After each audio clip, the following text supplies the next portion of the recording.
Some war technologies don't die quietly.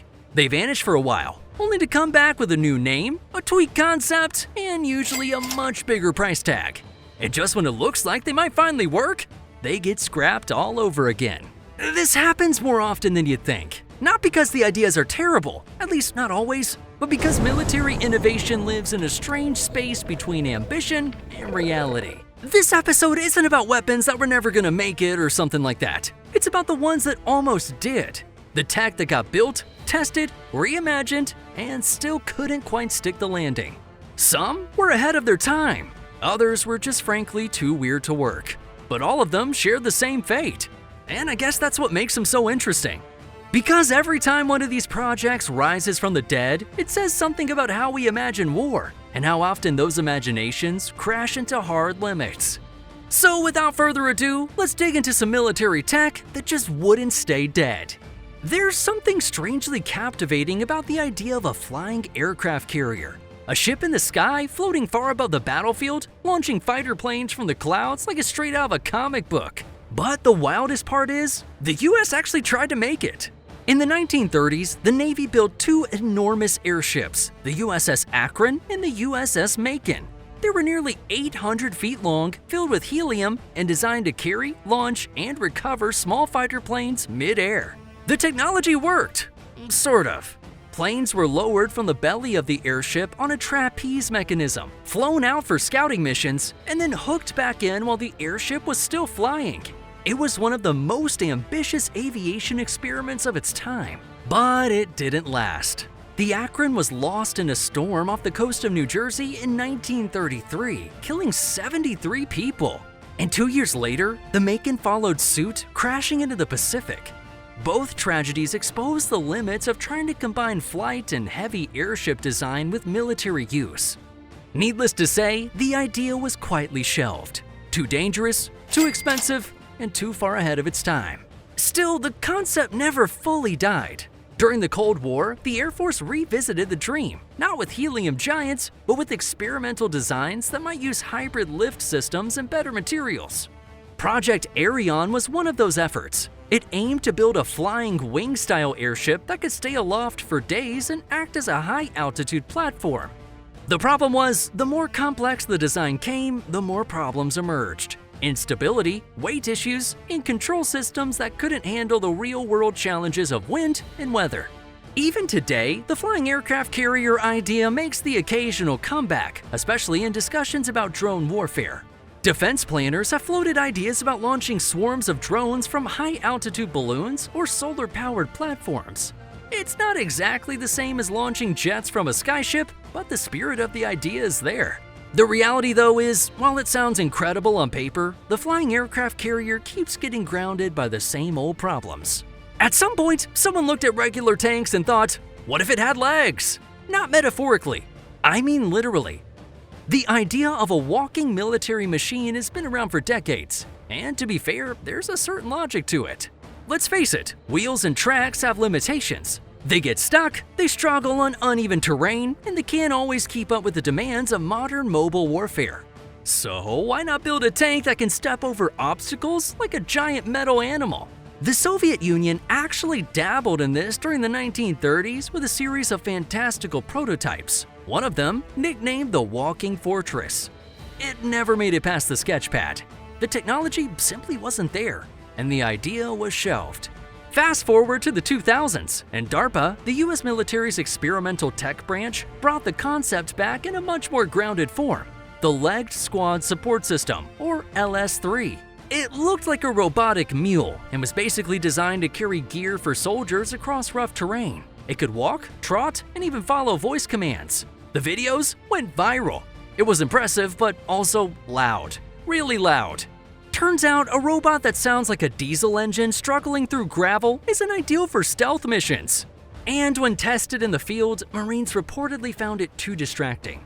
Some said it was like trying to sneak through enemy territory with a leaf blower following you. DARPA tried to fix the noise and improve the software. They brought in better stabilization tech to make it more nimble. But the reality didn't quite match the concept. It was heavy, noisy, and still hard to control in real combat scenarios. And in 2015, the LS-3 was finally shelved. Like so many ambitious projects, the walking tank idea isn't entirely dead. I mean, there's still companies working on legged robots for logistics and rescue operations. But as a frontline combat machine, it's not walking back anytime soon. Here's an idea: a laser in space that could zap missiles out of the sky, or potentially anything else that dared to move. It kinda sounds like something out of a sci-fi movie. But this wasn't fiction. Oh no. This was a very real, very expensive dream known as the Strategic Defense Initiative, or more famously, Star Wars. Ronald Reagan proposed it in the 1980s, hoping to make nuclear missiles obsolete by intercepting them from orbit before they could reach US soil. It was bold, it was futuristic, and it was wildly ahead of its time. The technology to actually build it didn't exist, and even if it did, putting weapons in space raised a whole host of ethical and strategic concerns. After years of taxpayer funding and very little real progress, the idea was mostly shelved. Not because people stopped liking it, but because it just wasn't possible. Not yet. But like every other too ambitious to quit military concept, the space laser idea never really died. Instead, it was quietly rebranded and updated over the years. Different administrations revisited it, renamed it, and occasionally tossed billions into new feasibility studies. Then came the 2000s, when missile defense became a bigger focus again. The idea of hitting a missile with another missile was already hard enough. But now, companies started floating the idea of airborne lasers on 747s, ground-based directed energy systems, and orbital interceptors. More recently, with the rise of hypersonic weapons, the concept made yet another comeback. Defense contractors brought new pitches. Lasers powered by advanced batteries, small enough to fit on drones or satellites, and strong enough to stop threats mid-air. Once again, funding flowed in. But there's still a catch. Even today, aiming a powerful laser through the Earth's atmosphere or from space and hitting a moving missile is incredibly hard. Not impossible, but still more theory than reliable reality. And while we have better sensors and guidance now, the same old challenges remain: heat dissipation, atmospheric distortion, and the ridiculous cost of actually deploying it all. So the death laser isn't dead, it's just waiting. Hypersonic missiles are the shiny new crown jewel of modern warfare, or at least that's what every major power wants you to believe. They're fast, like Mach 5 and beyond. That's over a mile a second.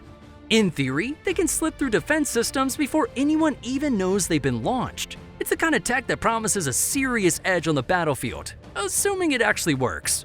The US, Russia, and China have all sunk billions into hypersonic weapons, and for a while, it looked like an arms race was truly underway. Russia claimed to have deployed its Kinzhal and Avangard systems. China showcased its own mysterious glide vehicle. The US pushed forward with programs like ARRW and the Hypersonic Attack Cruise Missile. Everyone was sprinting for the future. But the thing is, hypersonic weapons keep getting weird. There's the issue of control. At those speeds, even the tiniest error in trajectory can throw everything off. And testing has been mixed. Some missiles hit the target. Others veer wildly off course. One US test was scrapped mid-air. Another went up, spun out, and politely asked gravity to take it back. And on top of that, these things ain't cheap. Developing and testing hypersonic missiles cost an absolute fortune, and deploying them cost even more. The infrastructure needed to build and maintain these systems is so specialized, it's easy to spend years and a few $billions before you even get a prototype. Still, the idea refuses to die. Even when a program is officially terminated, there's usually a new version waiting just around the corner. Contractors tweak the design, slap a shiny new label on it, and present it as the next big breakthrough. One canceled program quietly becomes the blueprint for another. The truth is, hypersonic weapons are incredibly hard to engineer, even harder to test, and not always better than existing missile systems. But because they might work, and because nobody wants to fall behind, nations keep chasing them. Over and over and over. AI was supposed to change warfare. Smarter targeting, faster decisions, fewer mistakes. And in some ways, it really has. But reality doesn't always match the hype. Take early experiments with AI-powered turrets. On paper, they could lock onto threats instantly and minimize collateral damage. In practice, they got confused. Some couldn't tell civilians from soldiers. One system famously locked onto a vending machine during testing, fooled by heat and motion. Another tracked a moving shadow like it was an enemy. And these weren't isolated quirks. In 2003, a US Patriot missile battery in Iraq running on semi-autonomous systems shot down a British Tornado jet, killing both crew members. The system did exactly what it was told, and that was the problem. Facial recognition didn't help much either. AI meant to identify high-value targets often mistook mannequins, livestock, or even friendly soldiers for threats. In civilian trials, some systems misidentify people 98% of the time. Eventually, the military shelved a lot of these projects temporarily. They've since returned, now backed by better algorithms, and some of them actually work better. But the biggest issue remains. If an AI decides to fire, who's responsible when it's wrong? So for now, most AI systems assist by flagging threats, not firing at them. But the pressure to move faster, to let machines make the call, is always still there. In military tech, failure isn't the end. It's often just the start of a new funding cycle. Part of it is optimism. The military wants to stay ahead, and promising tech gets the green light. And when it doesn't pan out, there's always another team ready to give it one more try. However, the real issue is structural. Projects get funded not because they work, but because they could work, and potential sells, especially when it's wrapped in words like autonomous or next gen. I mean, not to say innovation is bad. Some of the most important breakthroughs have come from military research and development. But the line between vision and wishful thinking gets blurry fast, especially when the stakes are sky high. So maybe the lesson isn't just about broken systems. It's about a system that keeps chasing tomorrow even when today still needs some work. Alright, so what are your thoughts on this? Is this smart ambition or just high-stakes trial and error? Let us know in the comments, and don't forget to hit that subscribe button. Thanks for watching.